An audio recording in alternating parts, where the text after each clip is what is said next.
Hello, and welcome to the Venue Coach Blueprint for Owners. I'm Kyle Labar. This podcast is all about helping you fill your wedding venue with more bookings, earn more from each one, and keep your customers happy for a long time.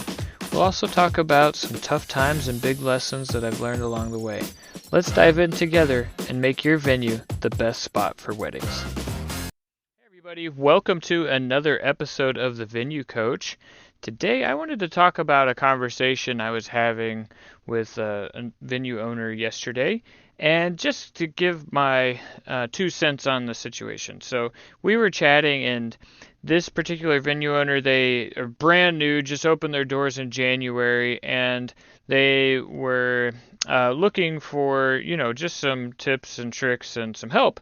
And one thing that came up during the conversation was the current solution that they're working with. They had received some advice that they should not put the actual tour option on their website. So the people that they were working with had said, "Oh, you don't want them to actually schedule their own tour.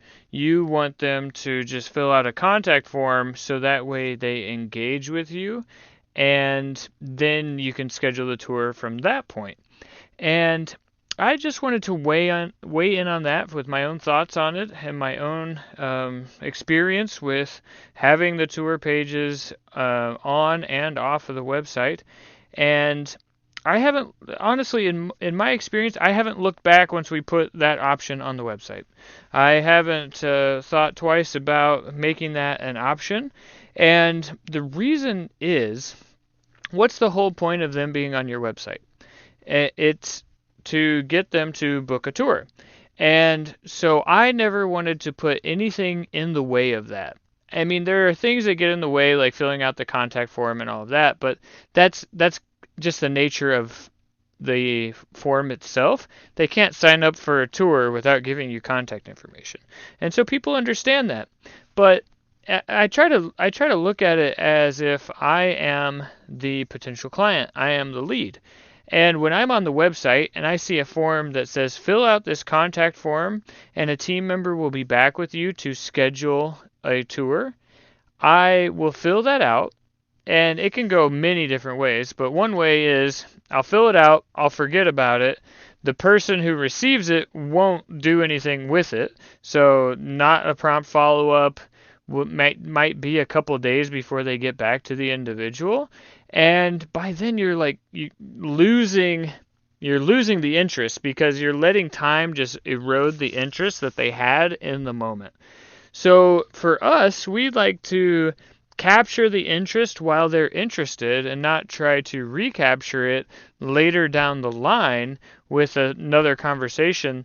All to say that I personally don't think that scheduling the tour on the website is going to hold you back from getting tours, because I know with myself, with many venue owners, that do not have a problem with having it on the website.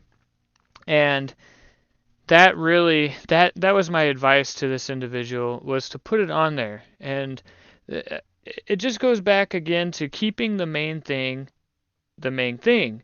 And the main thing before your lead goes out to your property is to get them to tour. So I just don't like putting anything in the way of them doing that. I want to remove the friction, and I want them to be interested and filling out that form and scheduling everything right then and there while they're interested. And then ideally you have an automatic or a workflow set up. So once they hit submit, they get an email, they get a confirmation, and they start getting a few texts that say, "Hey, we're so excited to meet you." And follow up 24 hours out, things like that. You can build those automations in to really streamline the process, so you don't have to think about it as much, and most importantly, you don't have to forget to do it and leave a worse impression. So it was just top of mind for me today. I was thinking about that conversation that we had, and take it for what it's worth. I don't have all the answers. I don't think that there's any one right answer, but I just approach it from a how can I get them to do the thing that I want them to do, which is to book a tour. And I think if you approach it that way, you'll find that you'll get a lot of great solutions and some that just don't seem to make quite as much sense in that perspective. So if I hope this was helpful for you. If you found it useful, please subscribe and keep listening, and I will be back on the next one.